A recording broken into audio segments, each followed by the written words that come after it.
Hola po sa inyong lahat. Good morning. Kagigising ko lang po kasi como walang amo, medyo maba yung tulog ko. Almusal po pala tayo. Magalmusal tayo ng biko. Yan. At saka may ito po hindi gatas, kalabasin. Krema ng kalabasin malamig.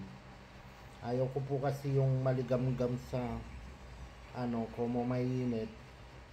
Kalabasin po ito, hindi gatas. Kumusta na po kayong lahat? Shoutout po pala sa mga viewers ko. Hello po sa inyong lahat. Ingat po kayo palagi sa atin sa Pinas. Sa mga linulubugan ng lugar.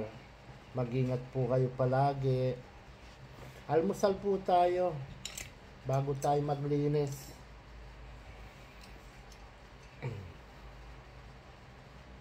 Shoutout pala sa mga kamag-anak ko, sa mga pinsang ko, kila Ate Doris. Ate Doris, kagabi napanaginipan ko kayo. Umuwi daw ako tapos nagsama-sama daw tayo.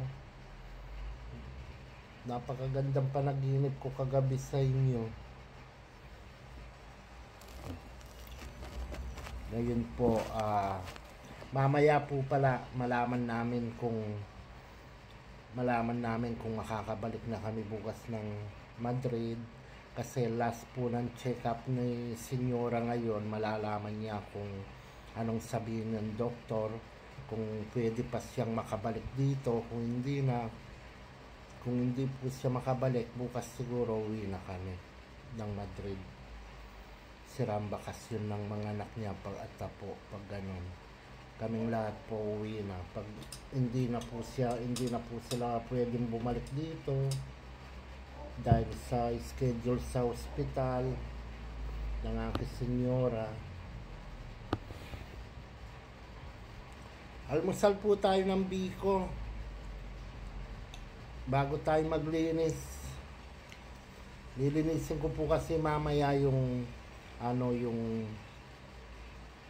mga cabinet ni Senyora, yung lagyanan ng mga sapatos niya.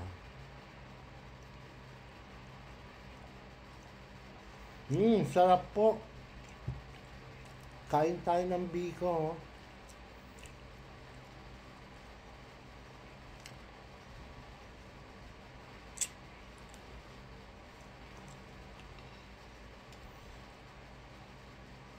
Pag walang amo, nakakapagpahinga ng medyo mabuti.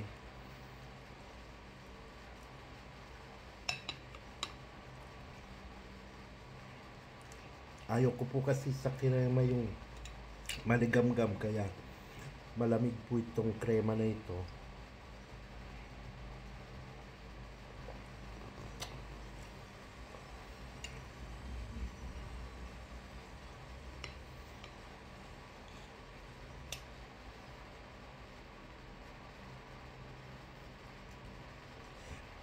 Ate Doris, kumusta na kayo, Ken? Kumusta na kayo lahat? Umuwi daw ako ng Pinas, tapos umuwi ako sa baryo, dyan sa inyo. Tapos pumunta ako. Tapos daw, nagluto-luto daw tayo ng mga pagkain. Ang ganda ng panaginip ko, ang saya kagani ng pagkagising ko, medyo parang sa panaginip ko parang totoo at nakauwi na ako.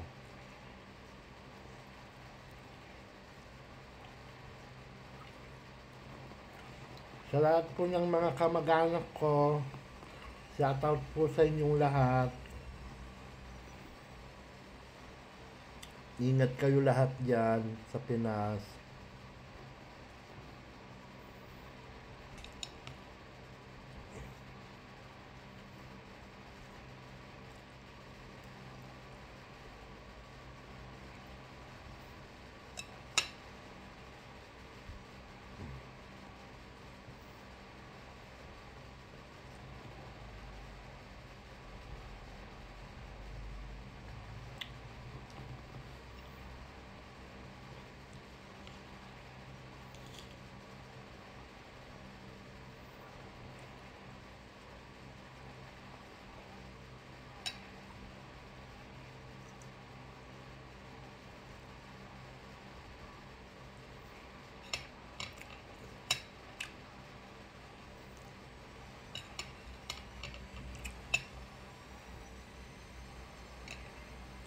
Napakasarap po ng biko. Alip po kayo, almusal tayo. Kung walang amo, parang trangkila kang magalmusal. Hindi ka nagmamadali sa trabaho mo.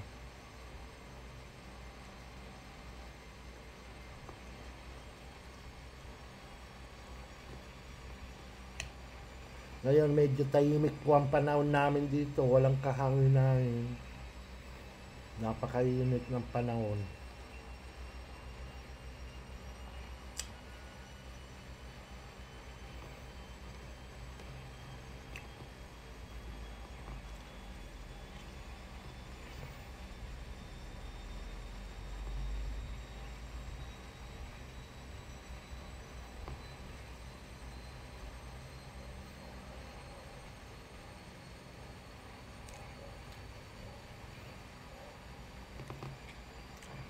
Tsaka pag walang amo, trangkilang maglinis. Hindi ka nagmamadali. Pero siyempre, kahit walang amo, kung ano pa yung dapat linisin, linilinis mo pa rin. Mamaya po kasi tatawag sila pagkatapos nila sa ospital. Doon po namin malaman kung hindi na pwedeng bumalik sa senyora. Pag hindi na po pwedeng bumalik dito, yun ang sabi ng doktor, uwi na po kami ng Madrid. Doon na talaga matapos yung bakasyon namin. Bakasyon pala nila.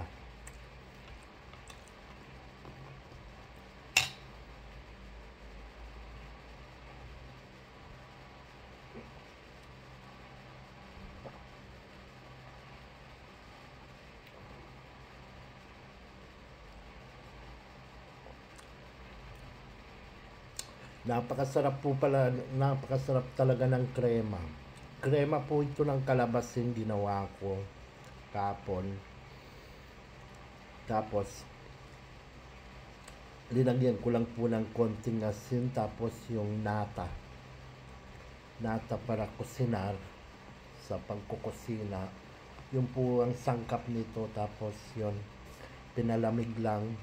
Napakasarap po, tsaka yung gazpacho, yung tomate na ginawang juice, tomate juice, napakasarap din po nun.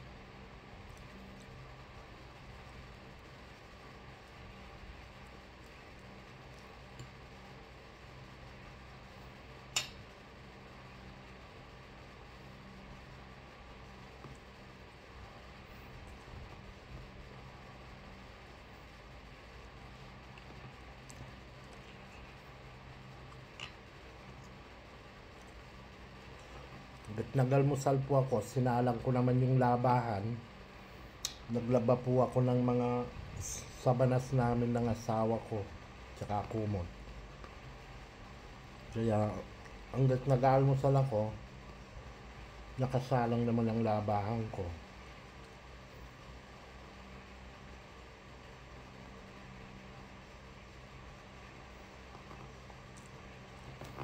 Paubos na po yung biko ko.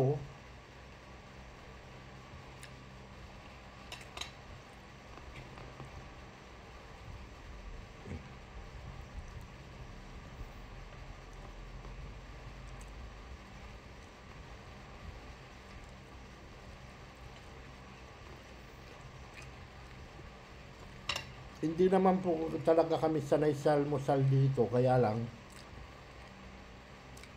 kung medyo tamad pa akong kumilos, kaya naisipan kong magalmusal ng biko.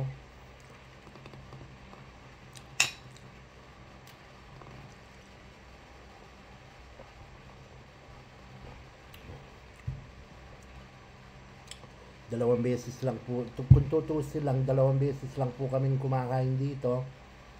Yung tangalihan namin, magtatangalihan yung mga amo namin, 2:30 minsan. Pagkatapos nilang kumain, doon pa lang kami kakain ng tanghalian. Tapos sa apunan naman, minsan mag-apunan na nga mo namin ng alas 9:45 ng gabi. Pagkatapos nilang mag-apunan, doon pa lang kami mag-aapunan, alas 10 na, o lagpas ng alas 10 ng gabi. Excuse me. Ganun po ang oras ng pagkakain-kain dito. Hindi tulad sa atin, talagang oras. Gagalamusal tayo ng alas 8 ng umaga. Magtangalian tayo ng alas 12. Magapunan tayo ng alas 6. Parang ang bilis po, no? Ang bilis ng pagkakain-kain natin sa Pinas. Kaya ako, pag umuwi po ako, parang nagsasawa po ako sa kain sa atin. Parang hindi na ako sanay sa ganong kabilis na oras.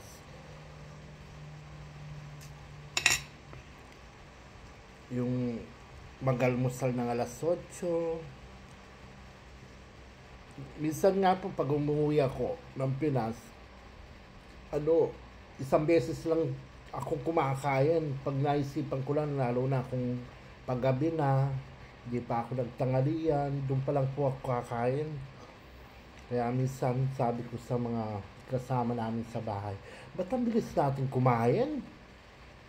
Kalmusal pa lang natin, ngayon tangalian na naman. Parang napakabilis po, no?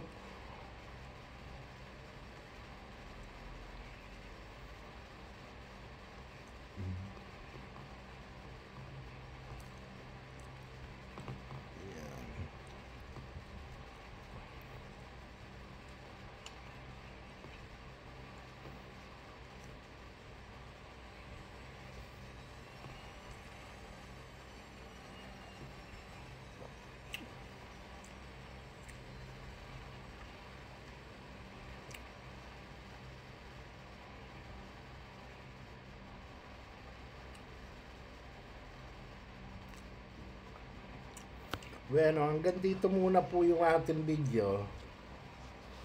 Maraming salamat po sa mga suporta sa aking video.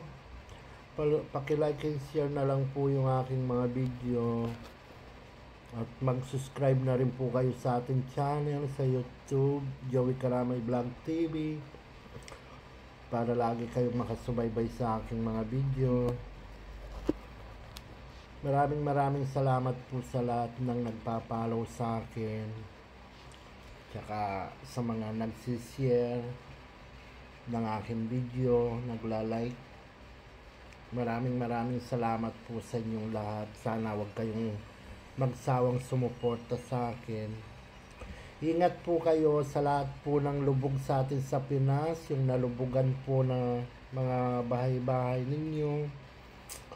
Mag-ingat po kayo palagi at wag po kayong laging lumulusong sa tubig kung baka may dalang sakit sa mga hihinang daga, ganyan.